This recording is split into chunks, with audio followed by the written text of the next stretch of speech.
So guys, this is what I'm going to be using today for my bechamel sauce. So bechamel, you're going to start out with your roux, which is flour and butter. Today we're going to be using heavy whipping cream. Normally you would use milk, but I don't have any milk right now. So we're going to be, for our bechamel, we're going to be using fennel seed, whole anise, and some thyme. And then we got our zucchinis, we got our chicken breast, all that good stuff. For our roux, which you have to make for your bechamel sauce and a lot of other sauces, we're using, that's about, that's a half a stick of butter, which is 4 tablespoons. So we're also going to be using 4 tablespoons of flour. So let's do some magic and watch that melt. Okay, so you see this on top? That's going to be your milk solids that are coming to the top. So if you're making like, uh, well, hollandaise, some people say you should take the milk solids out and clarify the butter. A lot of chefs say, hey, don't take out the milk solids because that's what gives it flavor. Okay, guys, our butter is starting to get hot, so we're going to want to turn that down, and we got to get our flour in there now.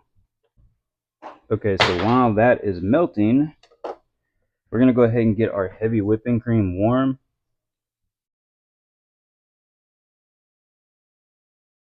Oh, yeah. That good stuff. So that is just milk solids in the bottom, guys. Yeah. Oh, wow, that's rich. So heavy whipping cream will kind of get solid at the bottom if you let it set long enough. So that's just milk solids. So if you see that in your heavy whipping cream, don't freak out. So what we're going to do is we're just going to get this warm. We're not going to boil it. You don't want to boil this. It will change what you're going for. You just want to get it warm so when you add it to your roux, it mixes up really well. Okay, so we're going to be using some fennel seeds in here. This will give it a nice, it has kind of like a aromatic. It's not really as floral as like cloves,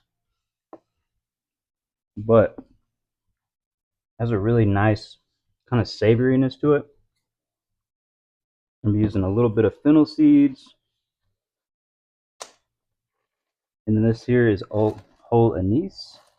So like normally you grind these up for doing like a 5 spice or something. So what we're trying to do here, guys, is we're just flavoring this heavy cream. We're not trying to make it overpowering. It's going to be light, and then we're going to strain it later when it's done. And then now we're going to be adding some thyme. So thyme is a herb that you can use a lot of, and it doesn't take over the dish. So if you saw, that was probably about, I don't know, a teaspoon or so of each.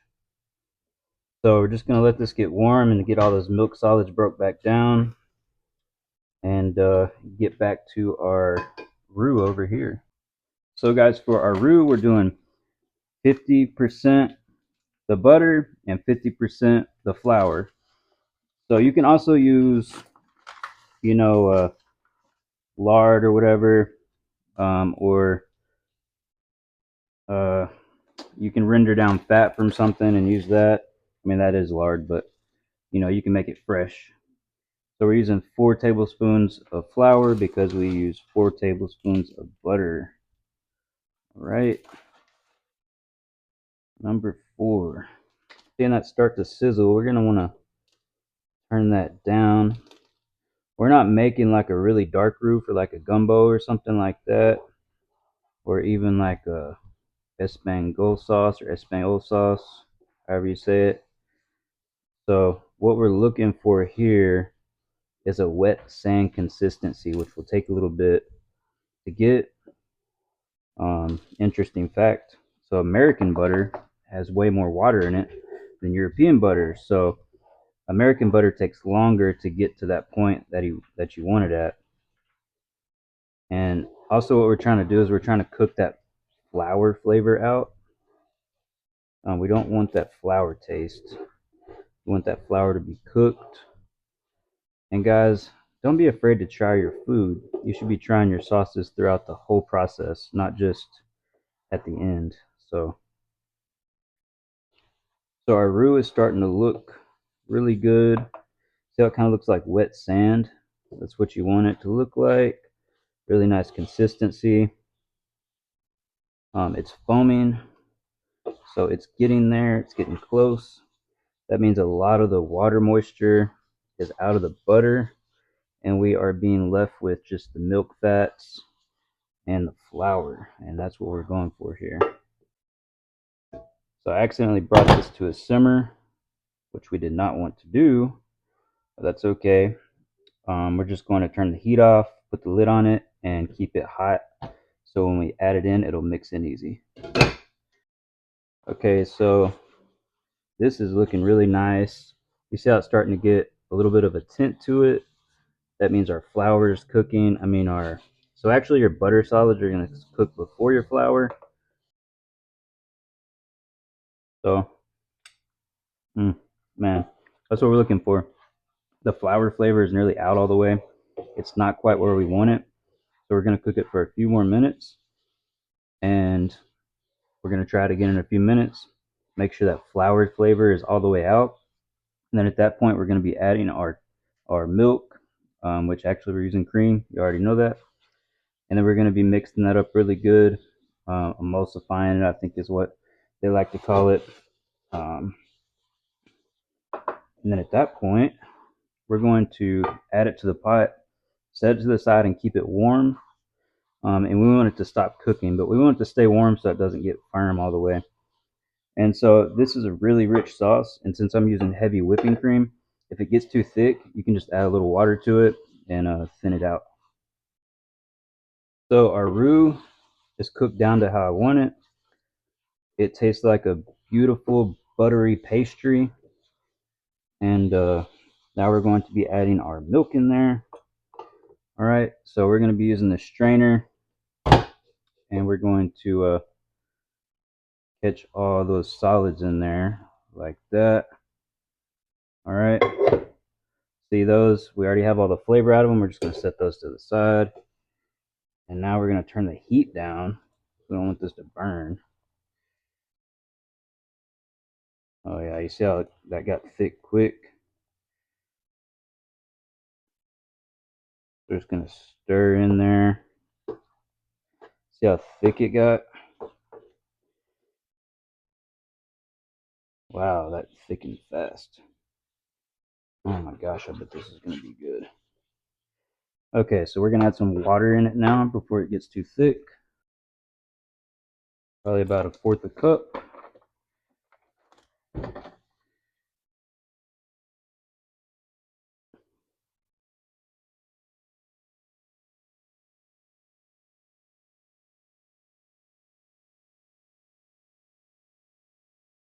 See, it would normally be a lot smoother if I would have used milk instead of cream.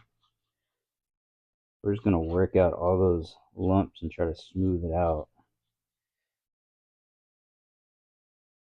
All right, so we can finish working it in the pot over here. So we're going to switch. There we go. You see how there's still lots of butter on top? We want to get all that mixed in.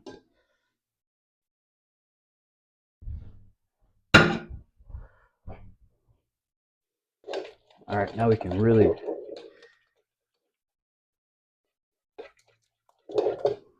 All right, more water.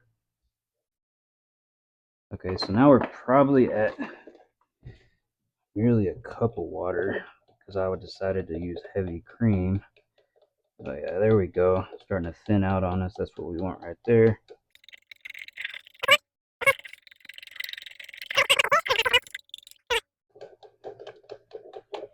Oh, look at that. Look how it's getting smooth. Oh my gosh, beautiful, guys. Oh yeah. There we go, guys. Beautiful. So it needs some salt. So you don't want to add salt until the end, guys, because when you're emulsifying stuff, you salt will lock out the proteins and stuff or something like that.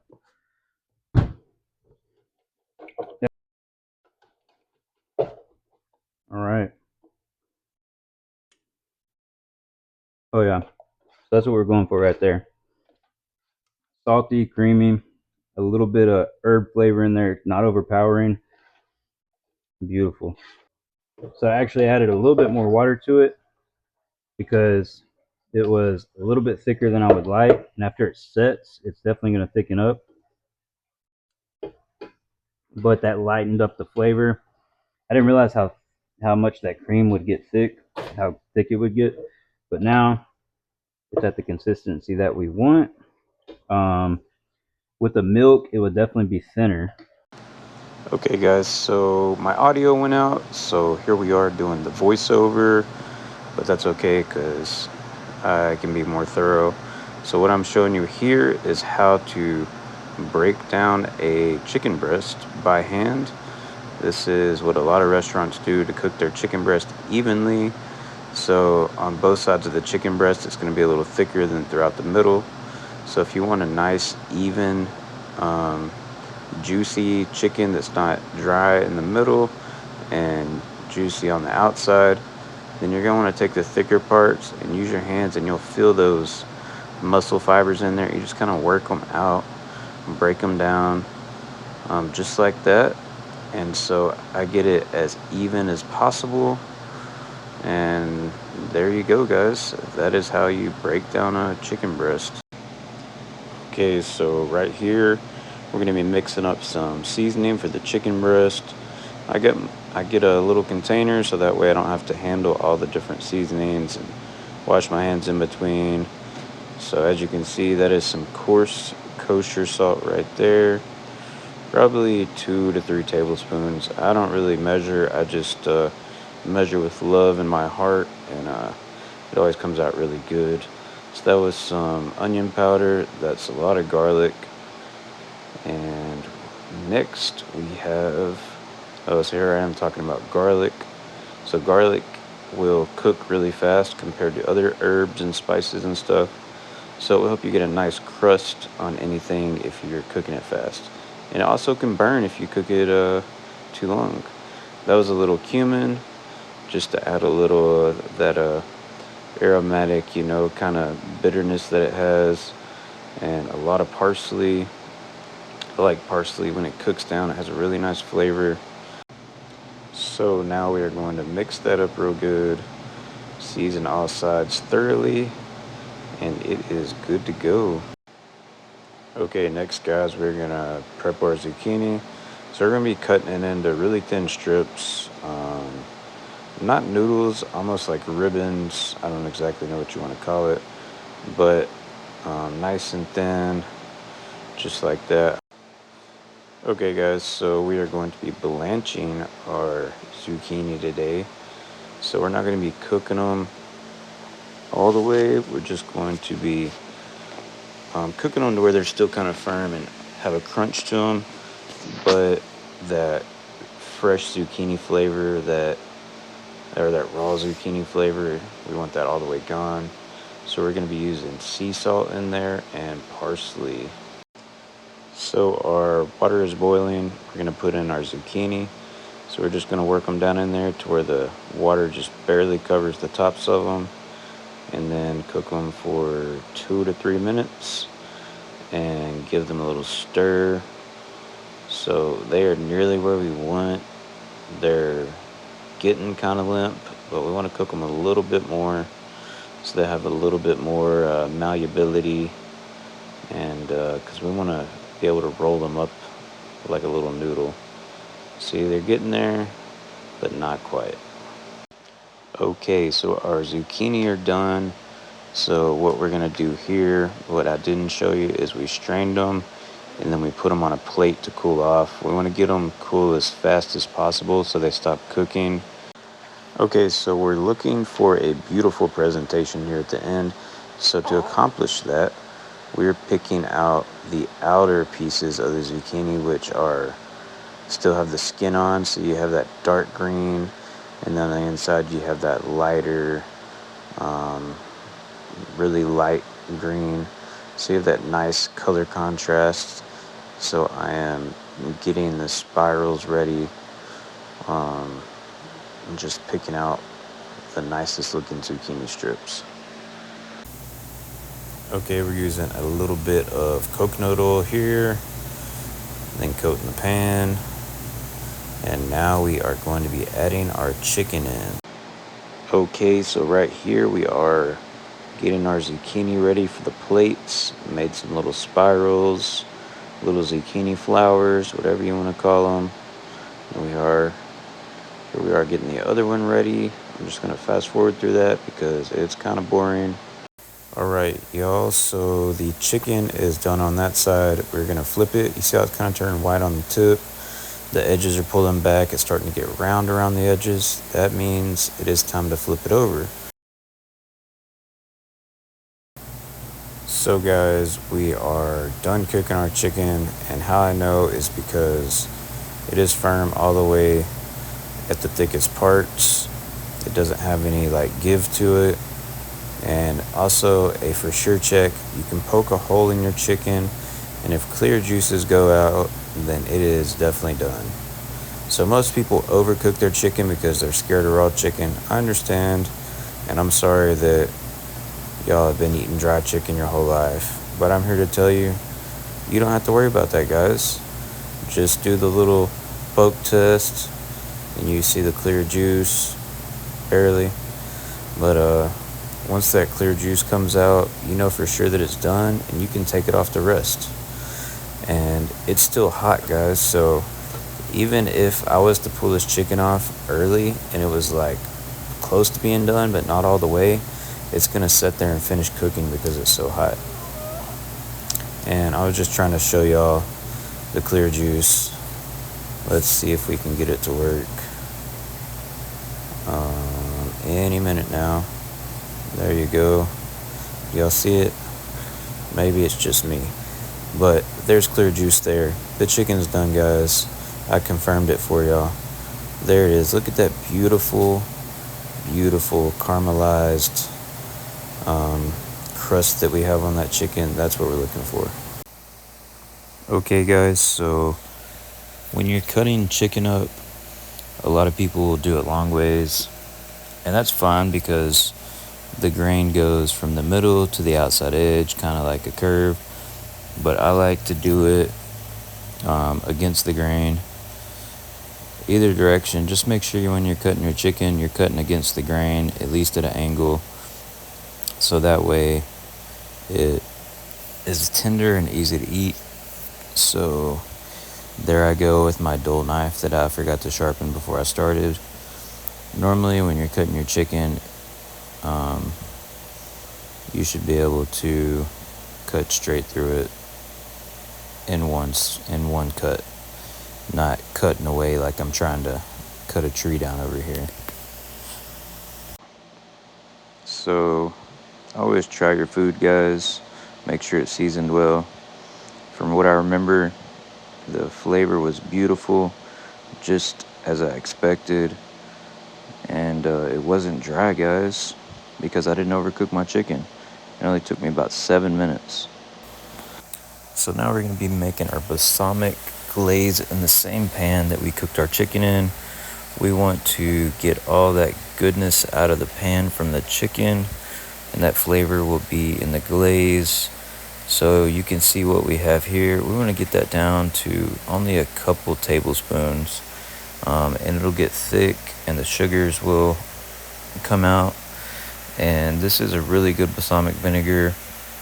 It is VSOP, very special, Old Pale, or I forget what the other thing stands for. But anyways, we're gonna cook this down until there's only a couple tablespoons and it sticks to the spoon. We're looking for it to stick to the spoon. So we'll do the spoon test in a little bit and I'll show you what I'm talking about. So guys, we are using a lassi I don't know if I'm saying that correctly. It is VSOP balsamic vinegar, very special old product. So balsamic vinegar is aged in old brandy cask that captures the flavor of a 20-year vinegar, but a lot faster. So when you reduce it, it's really going to concentrate those flavors that it got from the barrel. This balsamic glaze that I made out of it, it was so nice. It had a beautiful woody flavor that really paired really well with the creaminess and richness of the bechamel sauce, and also the acidity of the balsamic definitely helped cut the creaminess down, but it paired really good with it. So guys, everything's ready to go, and now we get to do the fun part. We get to plate it. So we're gonna get out our bechamel sauce. It thickened up on me again. I'll be honest with you guys, this was not a very good example of a bechamel sauce. It should be a lot smoother and thinner, but it still had an awesome flavor, so of course we're gonna use it. But here I go, I'm just gonna whip it the best I can to smooth it out again since it was setting, and then we're going to get it ready for our chicken. So we're just gonna put a nice spoonful, just like that. Smooth it out a little bit. See how it's not running? It should definitely be a lot runnier because it's like a gravy right now, and a bechamel is supposed to be smooth. Did you see our glaze? It is all the way reduced down. To get to that glaze point, you want to reduce your balsamic about a quarter of what you started with. All right, so we got our chicken on there. Really easy, just lay it on there, lay it over to the side, get you a nice, beautiful presentation. And if you use a sharp knife, you won't have that unclean looking cut. So now we're gonna get our zucchini, a nice little zucchini roll, zucchini flour right there. Look at that glaze, man. So now we're going to just sprinkle a little bit of kosher salt on top of the zucchini. The zucchini, it was sweet, it was really tender. It turned out great, so it didn't need a lot because we're pairing it with the bechamel sauce, or you can eat it by itself, but it's meant to be a nice, not as heavy side because the bechamel is kind of heavy and the chicken's dense, so you need something lighter on the side to pair with it. Alright guys, so y'all can see our balsamic glaze. It's not near as thick as some people make theirs, but it's because that woody oakiness in this glaze was really strong, so we didn't want to reduce it down too much. But do you see how that sticks to the back of the spoon? You can see the sugar if you look close, but that's what we're gonna look for on this one. Now we're just going to lightly drizzle the glaze on our chicken. And there you go guys, there is the final product right there. This is the balsamic glazed chicken with bechamel sauce and blanched zucchini ribbons. Okay guys, this was the end of the video. This was a super fun dish to make. Cooking with roll. My handle is rolling cold with it. If you really enjoyed this video and want more, please click the subscribe button and give us a follow, give us a thumbs up, give us some comments guys on what you think we could do better, and I can't wait to see y'all again. Y'all have a great rest of your evening, and peace out.